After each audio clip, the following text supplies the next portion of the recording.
E aí, pessoal, belezinha com vocês? Tudo bem? Bom, Igor aqui, eu mais uma vez, dessa vez, como prometido, continuando a saga dos vídeos das regras no canal. Esse é o vídeo de parte 2, que na verdade é o terceiro vídeo, mas é a parte 2. Hoje eu vou abordar o tema sobre os targets, alvo, quando você pode dar target em algo, o que dá target em algo, se o target realmente é dado, e essas demais coisinhas. Então vamos checar e averiguar para ver se dá tudo certo.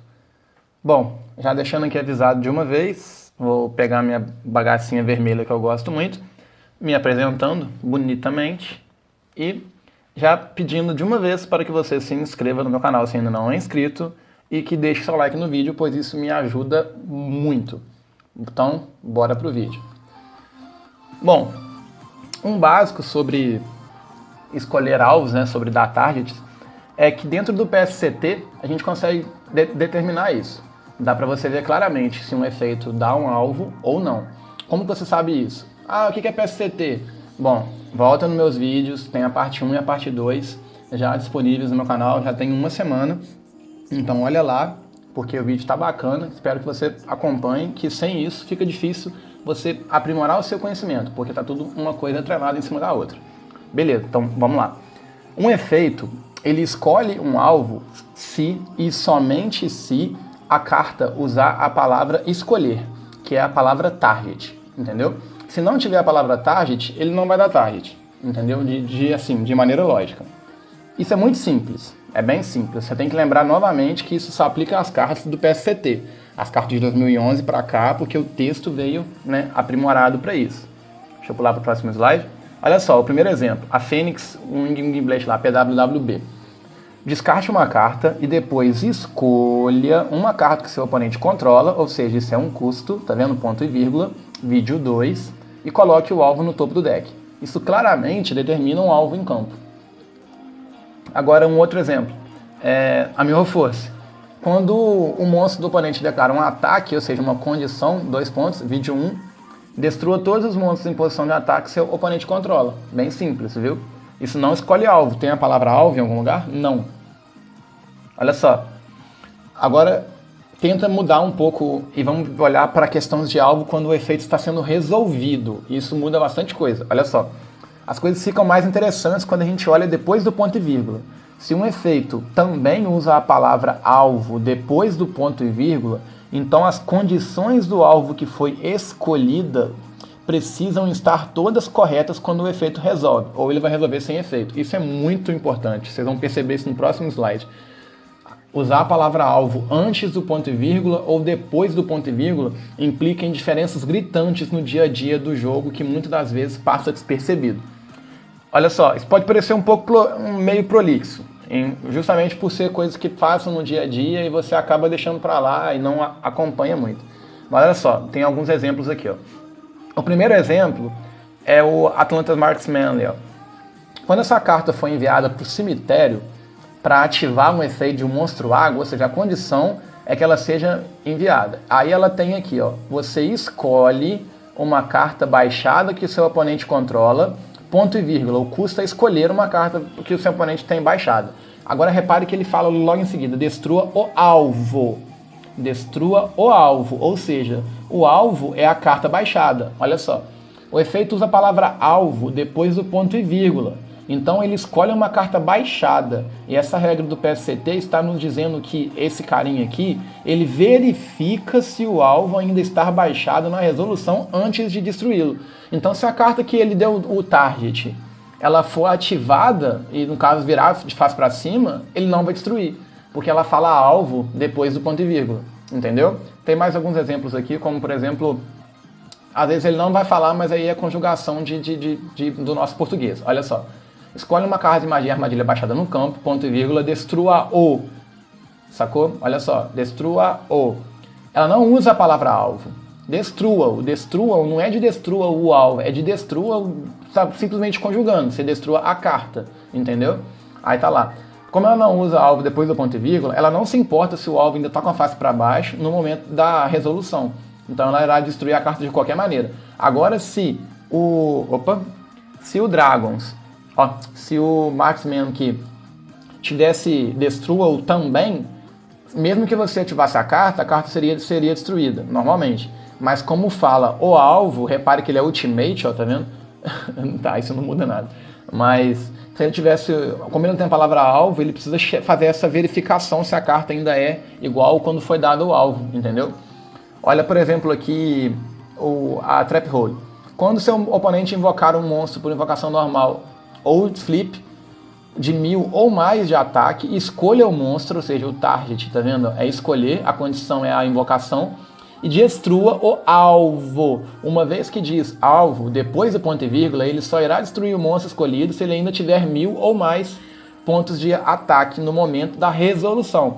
Se o oponente ativar qualquer coisa incorrente, como por exemplo Shrink, né, ou Book of Moon, para que o monstro tenha menos que 1000 pontos de ataque ou esteja virado para baixo, para que a gente não possa determinar o ataque dele, a Trap Hole não vai destruir, entendeu? Então são essas situações que a gente consegue escapar e fugir, ou até mesmo burlar algum efeito que foi ativado pelo seu oponente durante o jogo no dia a dia. Porque muita gente não tem conhecimento desse tipo de situação, entendeu? Por isso que eu acho que esse vídeo vai ficar mais interessante de modo geral. Olha só pro próximo. Se o efeito não usa a palavra alvo depois do ponto e vírgula, você precisa ler cuidadosamente para descobrir se é necessário ou não o correto dele ativar ou resolver no momento da resolução. Olha só.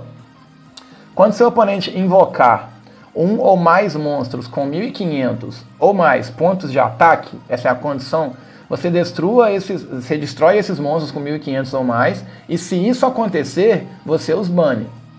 Olha só, mesmo que ela não escolha um alvo, o texto diz que os monstros ainda precisam ter 1500 ou mais no momento da resolução.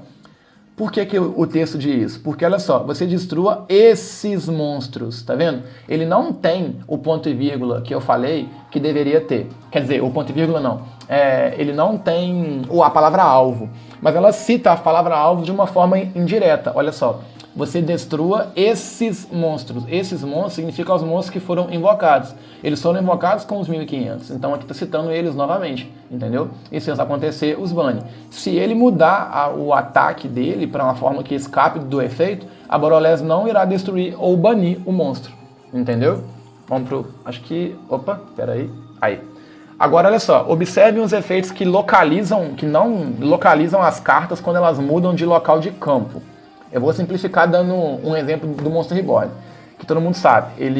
Acho que eu coloquei o efeito dele aqui. Coloquei. Olha só, você escolhe o monstro no cemitério de qualquer duelista, ponto e vírgula, escolher o target, e invoca por invocação especial. Ou seja, ele não verifica nada que se o monstro está lá não, ele só invoca. Porém, o Diddy Crow tem o efeito de remover uma carta do cemitério, incorrente. Então se você ativar o Diddy Crow incorrente ao Reborn, que está escolhendo como alvo alguma carta qualquer, o Reborn não vai invocar esse monstro, porque o monstro não está mais no mesmo local que ele foi quando foi ativado, entendeu? Mesmo que ele não diga invoque por invocação especial, entendeu? Mesmo, justamente pelo fato de não ter o alvo ali, se tivesse daria no mesmo, porque ele não estaria lá, então você o perderia, entendeu? Quando você tem muitos alvos, aí fica um pouco mais complicado, mas olha só. Qualquer efeito escolhe múltiplas cartas como alvo quando existem vários valores que você tem que se preocupar sobre as condições das coisas que estão sendo ativadas. Se ela não usa os alvos depois do ponto e vírgula, ele não precisa que as condições sejam escolhidas. O que acontece? É a mesma situação, só que quando você tem muitos alvos, você leva para a questão do plural. Ela tem que falar targets ou alvos no plural, entendeu? Para que todos eles também sigam a mesma regra do alvo na questão singular. É a mesma coisa. Não faz diferença muito grande. Olha só. O Windap Arsenal Zemaio aqui, sei lá. Olha só. Eu não sei falar esse nome aqui, mas olha só. Uma vez por turno, você pode desassociar uma matéria XYZ deste card para escolher 2 cartas baixadas no campo, tá vendo? E destrua-os. Destrua-os, no caso, de destruir ambas, não de destruir o que você selecionou. Ela não usa a palavra alvo depois do ponto e vírgula, tá vendo? Então, mesmo que seja um caso de um único alvo, ela não se importa de qualquer um dos 2 não estiverem baixados quando o efeito resolve. mesmo que você tenha selecionado uma carta baixada. Ele também não importa se não poder destruir um dos.